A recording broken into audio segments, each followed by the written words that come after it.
Ladies and gentlemen, they stole it from us legally.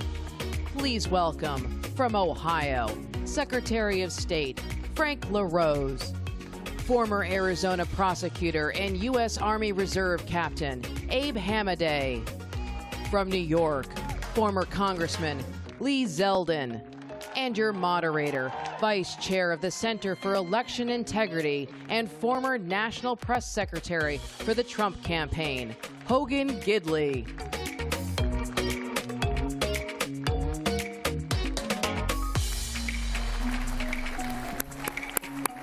Guys, let's have a seat. Good morning, CPAC. How's everybody today? Now, Lee, you're a very important person, but I did not know you required this much security. They locked down this whole perimeter to get us in here for you this morning. I hope everybody stays once we're done. There's some other speakers coming today. Yeah, that's right. That's right. I know everybody's Obviously, here for people us. are here for us. It's pretty clear.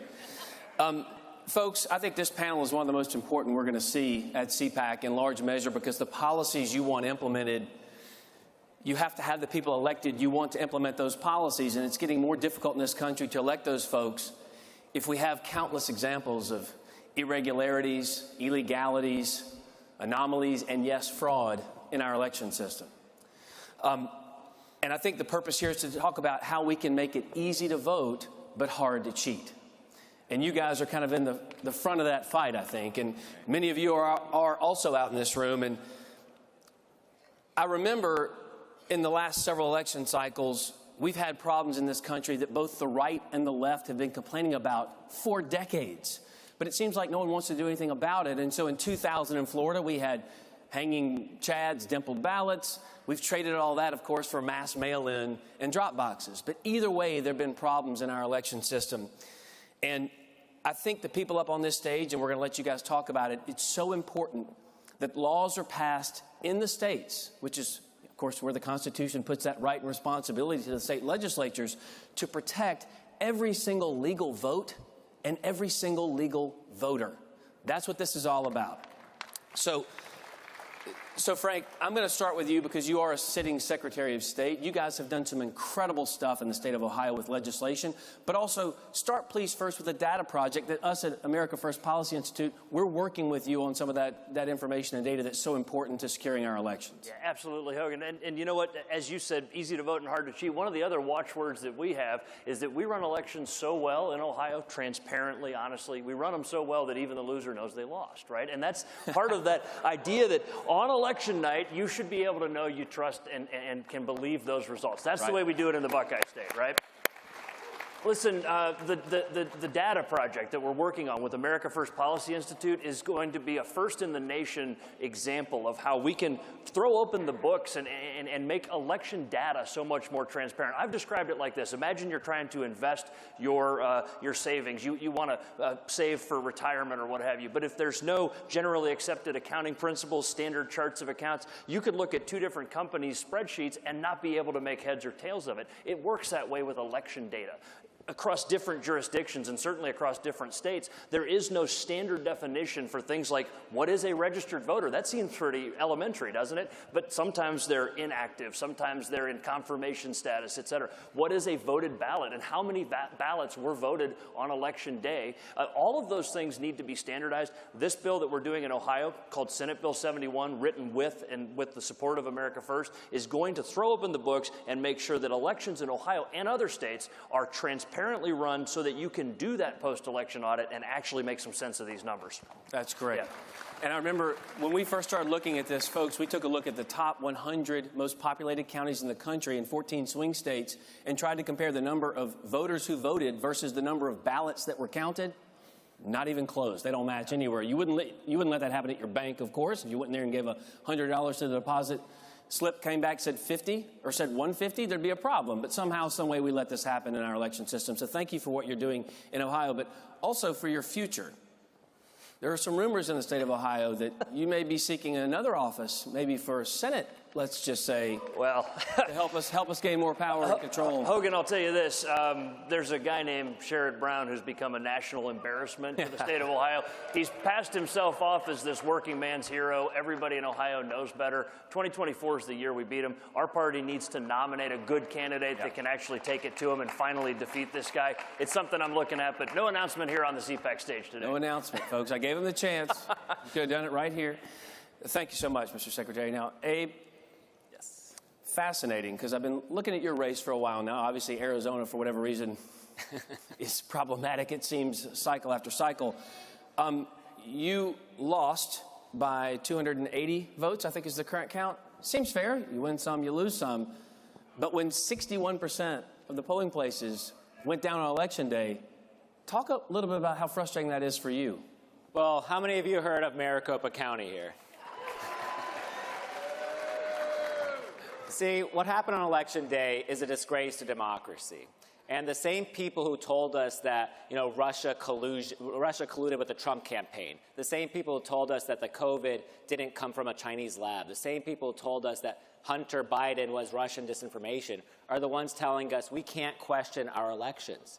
The incompetence in our elections is the biggest threat to democracy. So, yeah, I think we have to start questioning election officials, because what happened on Election Day in Maricopa County when the printers malfunctioned, supposedly, and we advertised to the electorate that we were voting on Election Day, and I think that was the biggest mistake that we learned. Every state runs elections differently. Some states have mail-in voting, some states have early voting. You got to use the system that we have right now.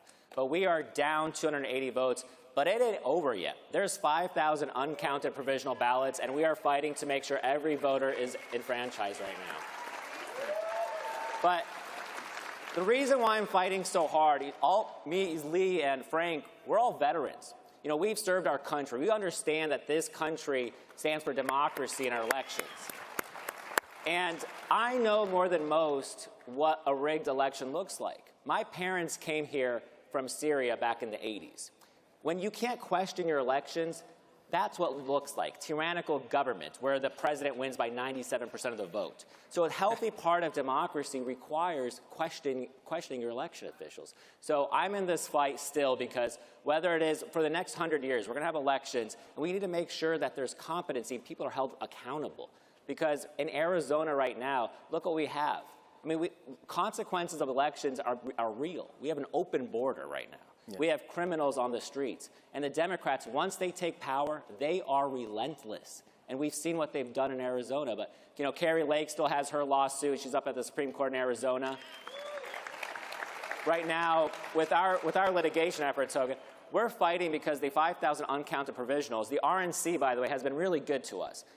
We've looked at the data. Some of these voters, they were removed from the voting rolls erroneously. So we're trying to get them to count. And on Election Day in Arizona, we were winning same-day voters with 75%. So we are still in this fight. But, without elections, we all know there's no country left.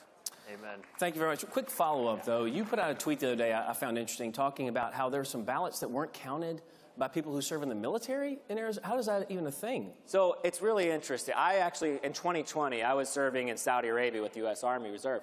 And I voted with UACAVA, right? Absentee ballot by email. I don't think we all accept that email voting should happen. But when I came back, to Arizona, I had 4 mail-in ballots in my house, not in my name.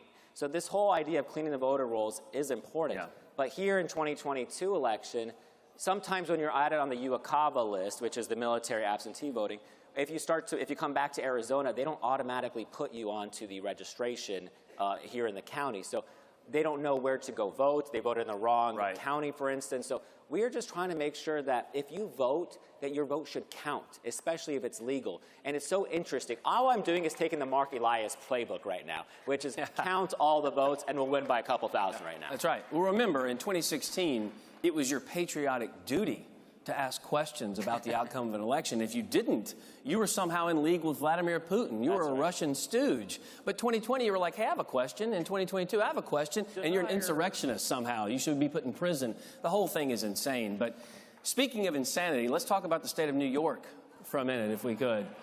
This man ran one of the best races I've ever seen a candidate run.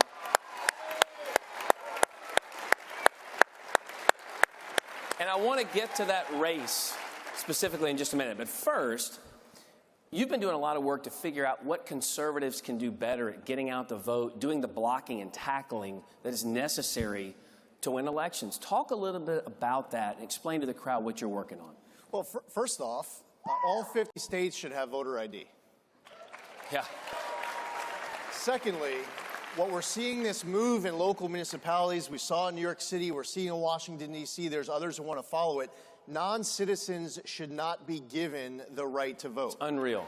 It's a constitutional principle of one person, one vote. Right. And when you give a non-citizen the ability to vote, it dilutes the vote of a citizen. So they no longer have that one person, one vote. When litigation needs to be filed, file it right away. If you wait until after the election, too often it is too late. Then I would also add that if in your state you have Democrats trying to, say, legalize ballot harvesting, if you oppose ballot harvesting, do everything in your power to make sure that it doesn't pass. But this is what conservatives need to do better. Right. Once it becomes the law, do ballot harvesting so much better than the Democrats that they regret passing it in the first place. Right. As soon as they see conservatives beating them on their laws, they're going to stop trying to pass it all across the rest of the country.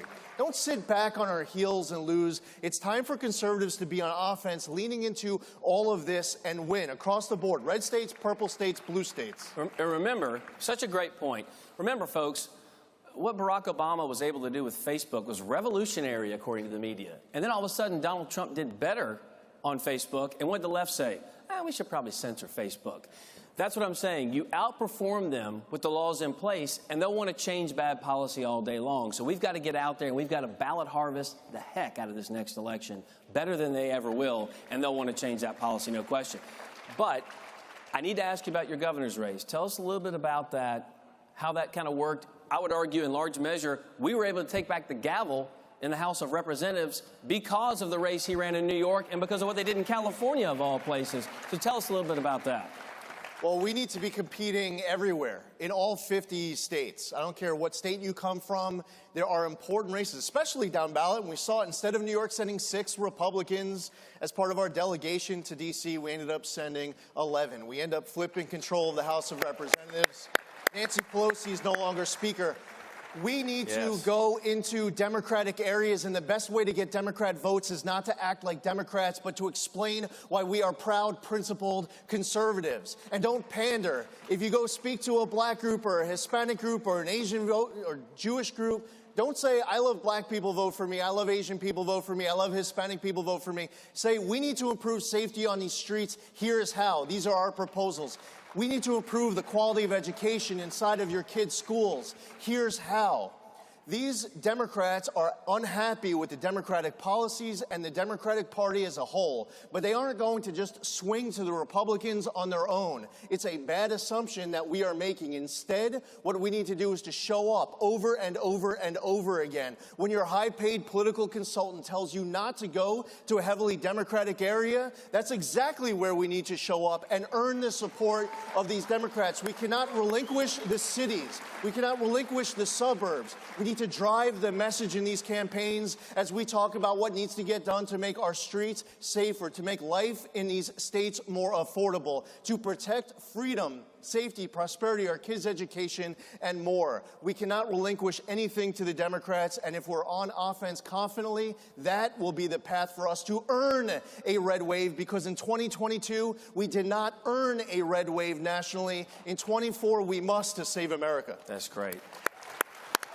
Lee, you get everybody fired up. I love talking to you. And look, we used to have to point all the way back to Reagan to say, look at our Republican Party, how great it used to be. Folks, 2 years ago, we had record-setting success in record-setting time because of the leadership of people like Lee, Abe, and Frank, and because of the man who's going to speak here later this evening, Donald Trump. So big success there. I asked Frank, but I have to ask you, too. Some rumors out there, there's a certain senator named Gilla Bran who may be in for a fight come the next election. Is that her last name? It's Gilla Bran? Something like that. This is one of the laziest, most forgettable and unaccomplished senators in the country, and certainly in my lifetime in New York. is a wasted Senate seat. I would say that the reason why this keeps getting discussed about her having this competition next year against me is because she won't shut up in mentioning my name. She's been doing it to try to get urgency and viability to get her donors to want to give to her starting this first quarter of 2023. She's like wishing this thing into existence. I have nothing to announce. Quite frankly, it wasn't even anything that I was thinking about. All I do know is that Senator What's-Her-Name is wasting a Senate seat inside of New York, and New Yorkers all across the board, from left to right, Republican, Democrat, Independent, are getting rolled and screwed because we have a senator who is not doing a good job representing all of us in New York and not showing up until it's election time. Y'all, I tried. I had two people up here, tried to get them to announce something. Seems like it's not going to happen. But listen, thank you each for what you're doing in your states. I really appreciate it. Folks, just as we wrap up this panel, I want to point out something I think that is important to remember. We're in a bad place right now, I think, in this country in a lot of ways. The policies that this administration has put upon us is really hurt American families, really threatened our American way of life. But the uplifting message, what you've heard today on this stage, but also at CPAC, reminds you of our best days are still ahead. And understand, I was born in a very small town in North Carolina, and then I was raised in even a smaller town in Arkansas. And when I worked in the White House for Donald Trump, I went on the computer system, and I found out in the first year I'd been there, I'd traveled on Air Force One over 100 times. I've been in Marine One many times. I've been in the Beast with the President of the United States. I even had the First Lady ask me to open for her on the campaign trail. She called me up, Hogan, well, I can't do it, but you know how she talks. Wonderful woman. I got to open and go on the road with Ivanka Trump as well. I say all that not to say I'm great, because this country's great. I'm a nobody from nowhere. I was raised by a single woman. I don't have a last name in politics like Kennedy or Bush or Clinton. Thank God I don't have a Clinton as a last name. But nonetheless, I got to walk into the Oval Office every single day, stand right in front of the Resolute desk in front of the President of the United States and give him advice. Now, he never took it, but that's not the point. The point is, in this country alone, I got to give it. That doesn't happen anywhere else in the world. And there is a reason that other people are walking around in other countries like Cuba carrying our American flag, screaming the words liberty and freedom, because they know what you know, what the left doesn't know, that this country is still a beacon of hope and of strength and of democracy and goodness all over the world. And I am very happy about the future of this country, where she is headed, because people like you are willing to show up on a day like today, on a Saturday, sacrifice your time, your treasure, to learn how we can better prepare ourselves to take this country back and lead her in the right direction so that the future generations have a chance.